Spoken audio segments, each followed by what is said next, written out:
Assalamualaikum warahmatullahi wabarakatuh. Nama saya Nurul Aulia Rahman dari Prodi S1 Farmasi, ingin mempresentasikan terkait emulgel. Baik, yang pertama definisi emulgel. Emulgel adalah emulsi baik oil in water atau minyak dalam air maupun water in oil atau air dalam minyak yang dicampurkan dengan gelling agent. Kelebihan emulgel antara lain memiliki daya antar obat yang baik seperti gel maupun emulsi. Yang kedua, emulgel merupakan kombinasi gel dan emulsi, di mana emulsi dapat berupa emulsi minyak dalam air, oil in water, ataupun emulsi air dalam minyak atau water in oil. Agen pembentuk gel atau gelling agent ditambahkan dalam fase air yang mengubah emulsi menjadi emulgel. Sistem oil in water secara langsung menjerat obat-obat hidrofilik, sedangkan sistem water in oil menjerat obat-obat hidrofobik. Selanjutnya, penggolongan emulgel berdasarkan fase terdispersinya, tipe emulsi yang digunakan untuk emulgel sebagai atas. Yang pertama, emulsi minyak dalam air, di mana fase minyak terdispersi dalam fase air. Yang kedua, emulsi air dalam minyak, di mana fase air terdispersi dalam fase minyak. Selanjutnya, jenis-jenis emulgel. Yang pertama, macro emulsion gel, merupakan jenis emulgel yang paling umum, di mana ukuran partikel droplet emulsi besar dari 400 nanometer. Secara visual, warna opake tidak stabil secara termodinamik, stabilkan dengan zat aktif permukaan. Yang kedua, nanoemulgel merupakan nanoemulsi yang digabungkan ke dalam gel, stabil secara termodinamika, versi transparan dari minyak dan air yang distabilkan oleh film interfacial dari molekul surfaktan dan kosurfaktan. Untuk ukuran partikel droplet emulsi kurang dari 100 nanometer. Yang ketiga, microemulsion, stabil secara termodinamika, bersifat transparan, ukuran partikel droplet 10 hingga 100 nanometer, tidak mengalami coalescence, terdiri dari minyak, surfaktan, kosurfaktan, dan air, di mana bahan-bahan tersebut dapat memfasilitasi laju permeasi obat-obatan dengan mengurangi barrier difusi dari stratum corneum. Selanjutnya, memiliki viskositas yang rendah. Tambahkan gelling agent seperti Carbopol 940, Santangel, dan Carrageenan untuk meningkatkan viskositasnya sehingga sesuai untuk topical application. Selanjutnya untuk komposisi emulgel, yang pertama ada zat aktif, fase air, fase minyak, agen pengemulsi, gelling agent, mana preparasi gel atau basis gel sebagai peningkat konsistensi dan dapat juga digunakan sebagai thickening agent. Selanjutnya peningkat penetrasi, meningkatkan permeabilitas kulit. Dengan eksipien lain, misalnya pengawet, pemektan atau pembasah, antioksidan, dapar, dan pengompleks. Untuk prosedur pembuatan emulgel, yang pertama pembuatan basis gel, gelling agent dikembangkan dengan cara yang sesuai, misalnya pada Carbopol 40 didispersikan dalam aqueous menggunakan stirrer dengan kecepatan pengadukan sedang secara konstan dan pH-nya di-adjust sampai 6 hingga 6,5 dengan TEA. Pembuatan emulsi, di mana fase minyak, yakni minyak, emulgator, fase minyak, dan antioksidan dicampurkan dan diaduk. Untuk fase air, emulgator fase air, pengawet, dicampur dan diaduk. Zat aktif dilarutkan dalam pelarut yang sesuai dan dicampurkan ke dalam salah satu fase. Kedua fase air dan minyak dipanaskan sampai suhu 70 derajat Celcius dan kedua fase dicampur dan diaduk dengan ultraturax sampai suhu kamar. Untuk pembuatan emulgel dengan mencampurkan emulsi dengan gel rasio 1:1, kemudian diaduk dengan ultraturax. Dengan catatan untuk bahan-bahan basis yang akan digunakan lebih baik dalam penimbangan bahan dilebihkan 10% untuk mencegah kehilangan massa pada saat pembuatan. Bahan-bahan basis dilebihkan adalah semua bahan basis, fase minyak, dan fase air. Gelling agent atau gel stok tidak dilebihkan. Dan juga untuk zat aktif tidak boleh dilebihkan dalam penimbangannya. Selanjutnya, evaluasi fisik emulgel. Yang pertama, evaluasi organoleptik. Tujuannya menjamin emulgel yang dibuat tidak mengalami perubahan bau, warna, dan fase.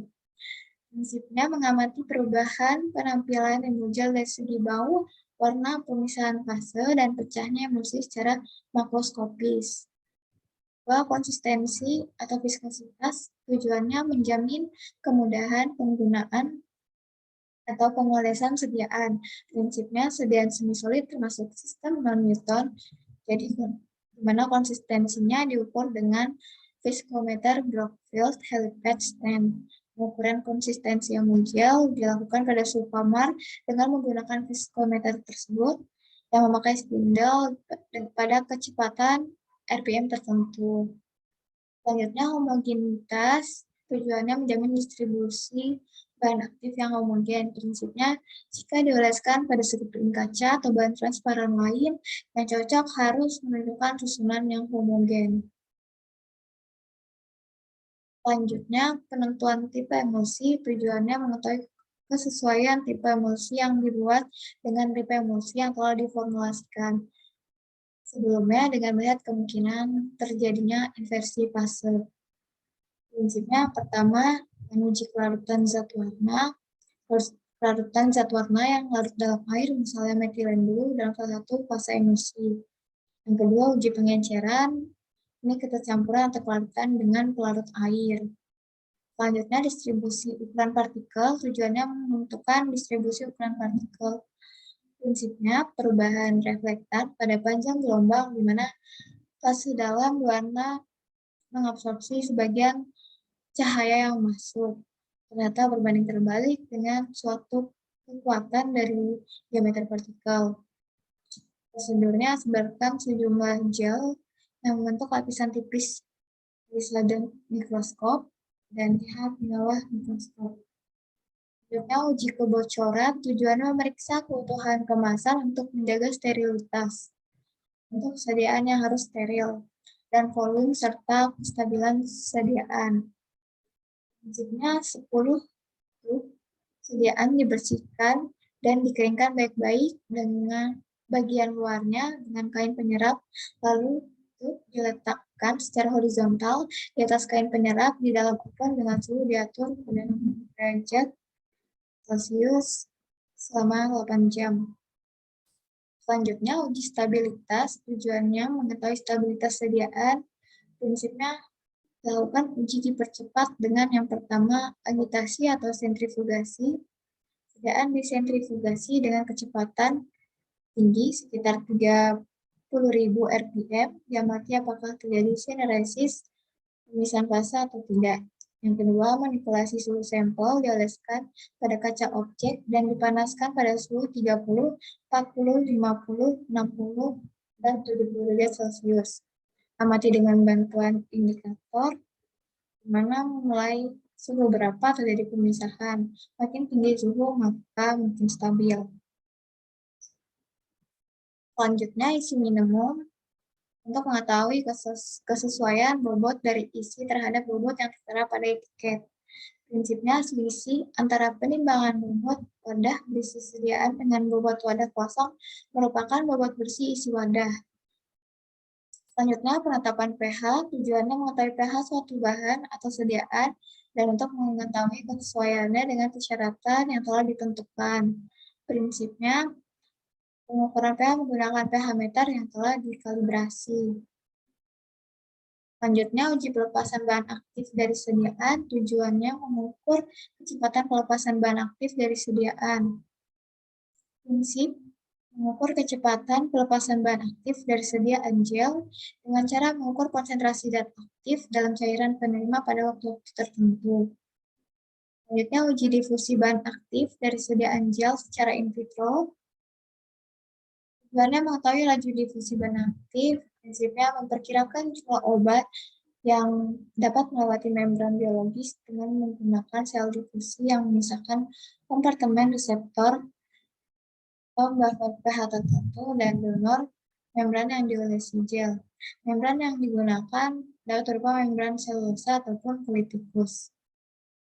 Selanjutnya, evaluasi kimia emulgel. Yang pertama, penetapan kadar zat aktif sesuai monografi, uji bahan aktif. Tujuannya untuk mengetahui jumlah bahan aktif yang terdapat dalam persediaan yang muncul. Prinsipnya 1 gram sediaan diletakkan ke dalam 50 ml volumetric flask dan dilarutkan dengan 100% metanol. Kemudian 5 ml larutan tersebut diencerkan dengan 25 ml larutan metanol 100%. Larutan diuji pada spektrofotometri UV dengan panjang lambang 264 nanometer. Yang kedua, identifikasi aktif sesuai monografi. Selanjutnya, evaluasi biologi emulgel. Yang pertama, uji efektivitas pengawet antimikroba. Yang kedua, penetapan potensi antibiotik secara mikrobiologi. Untuk yang zat aktifnya antibiotik. Yang ketiga, kandungan zat antimikroba. Selanjutnya, untuk contoh formula, ini menggunakan formula calcipotriol emulgel, mana dapat dilihat terdapat 7 formula, di mana bahan aktifnya sama, yaitu 0,05 di setiap formula.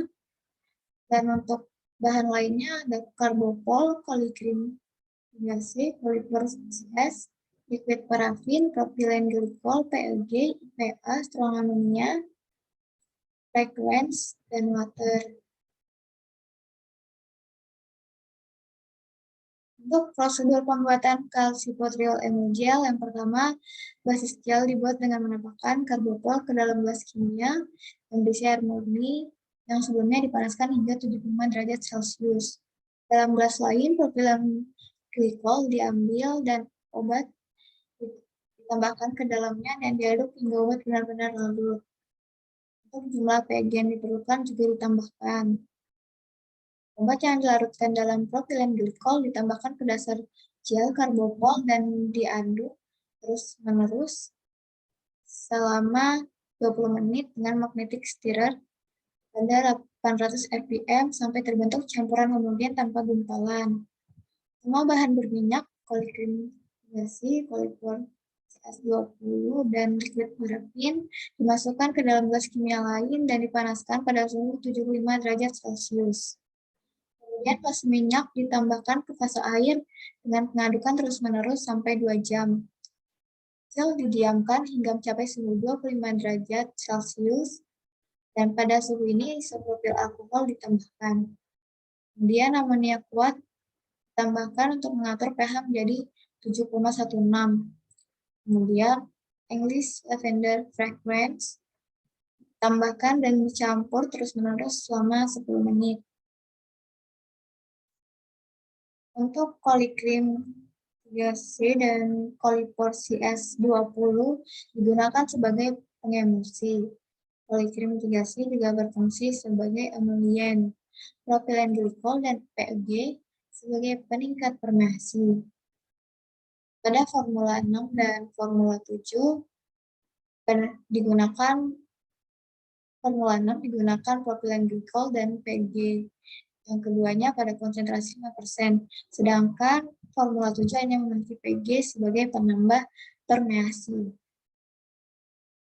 Selanjutnya untuk evaluasi formula, yang pertama kompatibilitas digunakan spektrofotometer infrared, mana obat dalam formula emulgel menunjukkan tidak adanya interaksi terhadap eksipien dengan obat tersebut, sehingga dapat disimpulkan bahwa obat kompatibel dengan eksipien yang digunakan.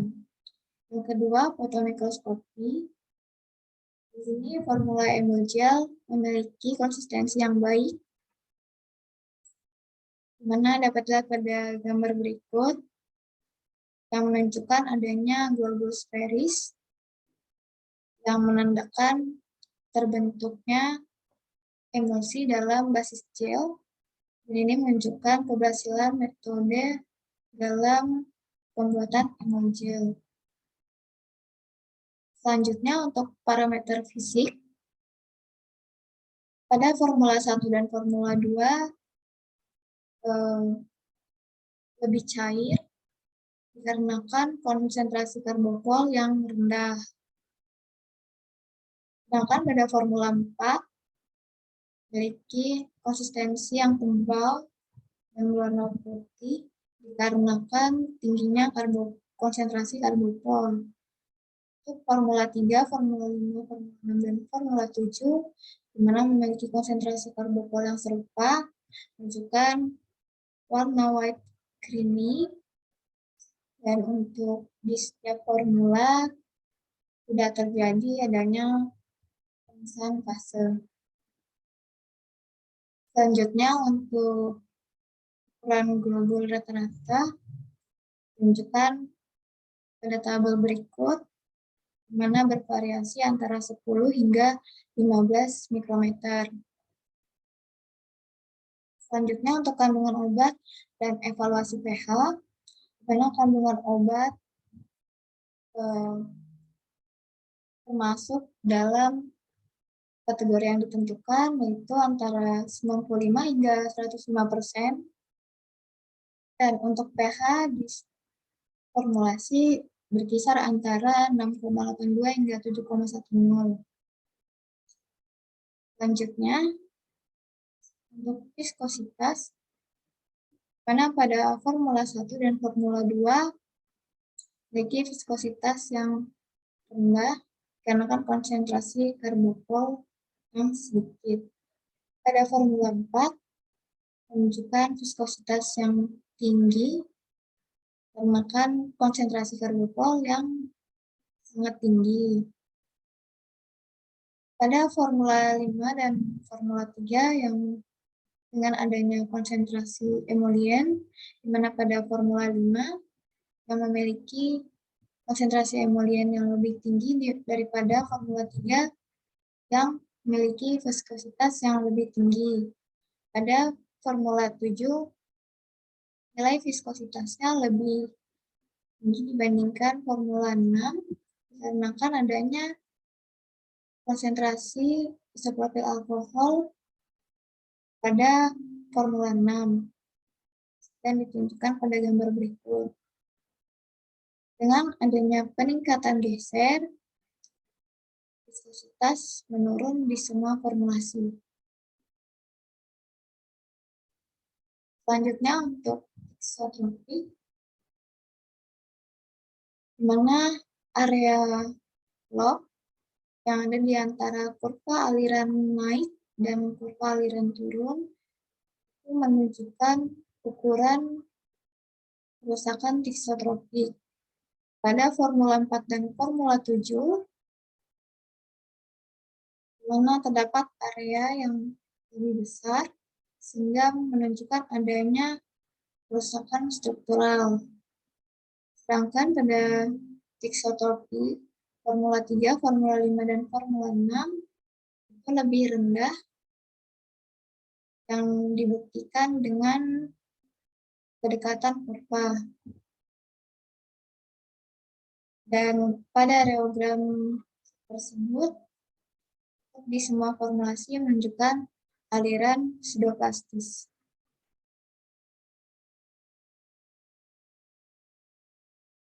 Selanjutnya untuk spreadability atau daya sebar, di mana untuk yang memiliki konsentrasi karbopol yang rendah, yaitu formula 1 dan formula 2, itu termasuk kategori gel cair dan memiliki daya sebar yang lebih besar. Untuk formula dengan konsentrasi karbopol yang tinggi dapat dikategorikan pada kaku dan semi kaku. Sedangkan untuk formula 4 ini di mana memiliki karbopol yaitu 1,2 gram, itu termasuk kategori yang sangat kaku. Dapat disimpulkan dengan peningkatan jaring agent konsentrasi jaring agent pada formula, maka daya sebarnya akan menurun. Selanjutnya untuk extrudability, extrudability akan menurun dengan peningkatan konsentrasi karbopol. Pada formula 5 memiliki stability yang tinggi karena adanya lebih banyak konsentrasi emolien. Pada Formula 3, Formula 6, dan Formula 7 itu memiliki extradability yang baik. Urutan extradability dari yang paling besar yaitu Formula 1, Formula 2, Formula 5, Formula 7, Formula 3, Formula 6, dan Formula 4. Kita lihat pada tabel berikut. Selanjutnya untuk biodesif, ini untuk pengukuran kekuatan biodesif itu bergantung pada konsentrasi jaring agent yaitu karbopol. Sifat-sifat seperti fleksibilitas rantai polimer, kemampuan membentuk ikatan hidrogen, dan lainnya itu sangat bergantung pada kekuatan biodesif formula. Ini dapat dilihat pada formula 4 yang memiliki konsentrasi karbopol yang tinggi, maka biodesifnya tinggi. Untuk studi in vitro, di mana menggunakan formula 3 hingga formula 7 dan juga salep calcipotriol. Pada formula 1 dan formula 2 tidak digunakan karena daya sebar dan extradability-nya yang sangat rendah. Selanjutnya, ini pelepasan obat dilakukan selama 8 jam dan dilaporkan pada gambar berikut. Untuk pelepasan obat formula 4 itu sangat rendah dibandingkan dengan salep calcipotriol. Dikarenakan pada formula 4 memiliki konsentrasi karbopol yang tinggi. Untuk pelepasan obat dapat dilihat dari yang paling rendah yaitu pada formula 4, selanjutnya formula 3, formula 5, formula 7, dan formula 6. Dengan adanya dua peningkat permeasi, yaitu PEG dan IPA, menunjukkan hasil yang lebih baik pada formula 6 dibandingkan formula 7 yang hanya memiliki PEG. Di sini formula 6 digunakan sebagai formula yang dioptimalkan. Selanjutnya, dapat dilihat pada gambar berikut pada formula 6 dan ini formula 7. Selanjutnya untuk distribusi obat melalui politikus, mana digunakan hanya formula 6 dan salep calcipotriol. Dan pelepasan obat itu lebih banyak ditemukan pada formula 6 dibandingkan dengan salep calcipotriol. Dapat dilihat pada hasil data berikut. Dan untuk kinetiknya itu mengikuti laju orde pertama. Selanjutnya untuk Brooks,